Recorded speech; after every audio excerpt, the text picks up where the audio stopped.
Hi, good morning. നമുക്കിന്നൊരു സാമ്പാർ വയ്ക്കാം. സാമ്പാർ തുടക്കം മുതൽ എടുക്കാൻ ഞാൻ വിട്ടുപോയി. ആദ്യമേ കഷ്ണങ്ങൾ വേകാൻ വയ്ക്കാം. കഷ്ണങ്ങളായിട്ട് നമ്മുടെ കയ്യിൽ കിട്ടുന്ന എല്ലാം എടുക്കാം. ഞാനൊരു 3-4 സൈസ് 2 ബീൻസ്, 1 ക്യാരറ്റ്, 1 സവാള, 1 തക്കാളി, 2 വെണ്ടയ്ക്ക ഇപ്പോൾ ഇട്ടിട്ടില്ല, അത്ര മാത്രമേ ഉള്ളൂ. അതിനകത്തോട്ട് പരിപ്പ് വേവിച്ച് ചേർത്തിട്ടുണ്ട്. അപ്പോൾ ഈ കഷ്ണത്തിനകത്തോട്ട് നമ്മൾ ഉപ്പ്, മഞ്ഞൾപ്പൊടി, മുളക് പൊടി, പുളിവെള്ളം, 1 സ്പൂൺ ശർക്കരയും ചേർത്ത് വെന്ത പരിപ്പും ചേർത്ത് വെന്തുകൊണ്ടിരിക്കുകയാണ്. ഓക്കെ, ഇനി വെന്തിട്ട് കാണിക്കാം. സാമ്പാർ നല്ലോണം തിളച്ചിട്ടുണ്ട്. നേരത്തെ ഞാൻ കാണിച്ചപ്പോൾ നല്ല ലൂസായിരുന്നല്ലോ, എന്താ കുറച്ച് കുറുകി വന്നിട്ടുണ്ട്. കുറച്ചുകൂടെ കുറുകട്ടെ. നമുക്കിതിനകത്ത് ഇതുവരെയും നമ്മൾ കുറച്ച് മുളക് പൊടിയും കുറച്ച് മഞ്ഞൾപ്പൊടിയും മാത്രമേ ചേർത്തിട്ടുള്ളൂ. ഉപ്പും പുളിയും എല്ലാം ചേർത്താണ്. ഇനി നമുക്കിതിനകത്ത് പൊടി ചേർക്കണം. സാമ്പാർ പൊടി, അത് കടയിൽ നിന്ന് വാങ്ങിച്ചതാകാം, നിങ്ങൾക്ക് എന്ത് കിട്ടുന്നോ അത് ഉപയോഗിക്കാം. ഞാൻ വീട്ടിലുണ്ടാക്കിയ സാമ്പാർ പൊടിയാണ് ഉപയോഗിക്കുന്നത്.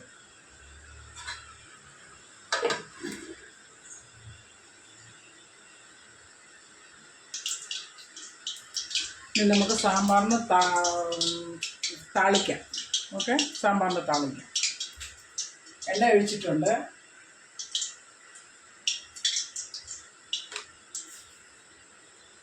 കടുക് ഇട്ട് കൊടുക്കാം,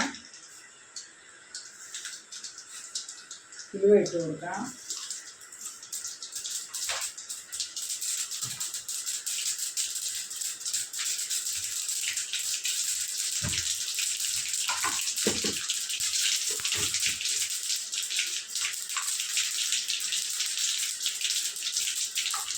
ഈ സാമ്പാറിനകത്ത് ഒരു 4-5 ചുവന്ന മുളക് അങ്ങ് താളിക്കണം.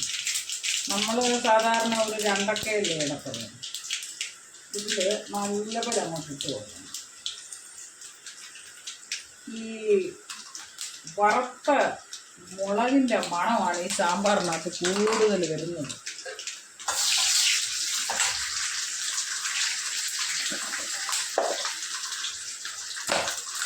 ഇട്ട് കൊടുക്കാം. ഓഫ് ചെയ്ത് വെച്ചിട്ട് സാമ്പാർ പൊടി ഇട്ട് കൊടുക്കാം. 1, 2, 3, 4.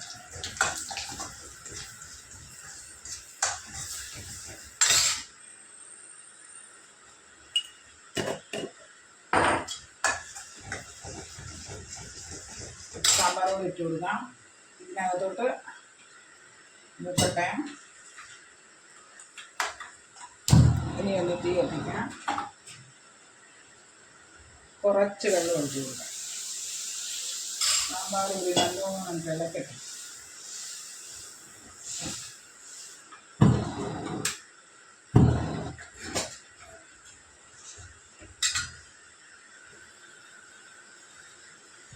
നമ്മൾ കടുക് വറുത്തതിനകത്ത് സാമ്പാർ പൊടി ഇട്ട് ഇതാക്കിയിട്ടുണ്ട്, ചൂടാക്കിയിട്ടുണ്ട്. ഇനി ശകലം വെള്ളം കൂടി ഒഴിച്ചിട്ട് നല്ലപോലെ തിളക്കട്ടെ.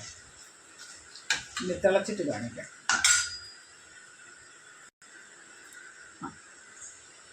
ഇപ്പം നമ്മുടെ സാമ്പാർ പൊടി നല്ലപോലെ തിളച്ചിട്ടുണ്ട്. വെള്ളം ഒഴിച്ച് ഈ തിളച്ചതിനെ നമുക്ക് സാമ്പാറിലേക്ക് ഒഴിക്കാം. ഓക്കെ,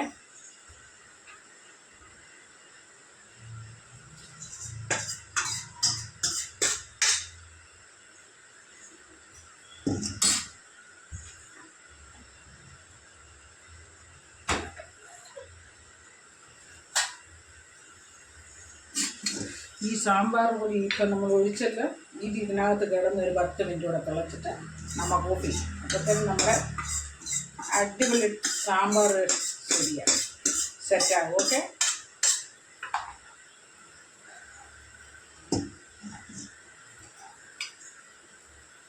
ഈ സാമ്പാർ എല്ലാവരും ഒന്ന് ട്രൈ ചെയ്ത് നോക്കണം.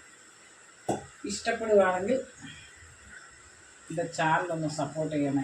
ഒന്ന് ലൈക്ക് ചെയ്ത്, കമൻറ്റ് ചെയ്ത്, സബ്സ്ക്രൈബ് ചെയ്തൊന്ന് സപ്പോർട്ട് ചെയ്യണേ. സാമ്പാർ എല്ലാവരും ഒന്ന് വെച്ച് നോക്കണം. വെച്ച് നോക്കിയിട്ട് ഇഷ്ടപ്പെടുകയാണെങ്കിൽ കമൻറ്റ് ചെയ്യണം. ഓക്കെ, ഈ സമയം ഉപ്പും പുളിയും എല്ലാം നോക്കാം.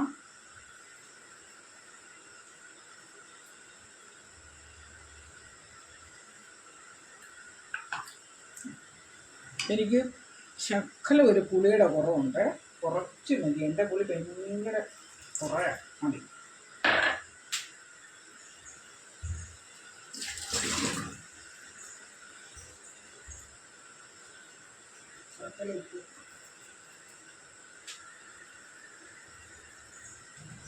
ഇത്രയേ ഉള്ളൂ, ശകല ഉപ്പിൻ്റെ പുളി. ഓക്കെ. ലാസ്റ്റ് നമ്മൾ തിളച്ച് കഴിഞ്ഞ് നിർത്തിയിട്ടുണ്ട്, ഗ്യാസ് ഓഫ് ചെയ്തിട്ടുണ്ട്. സാമ്പാർ കണ്ടല്ലോ, എല്ലാം തിളച്ച് നല്ല അടിപൊളി സാമ്പാറായിട്ടുണ്ട്. ട്രൈ ചെയ്തിട്ട്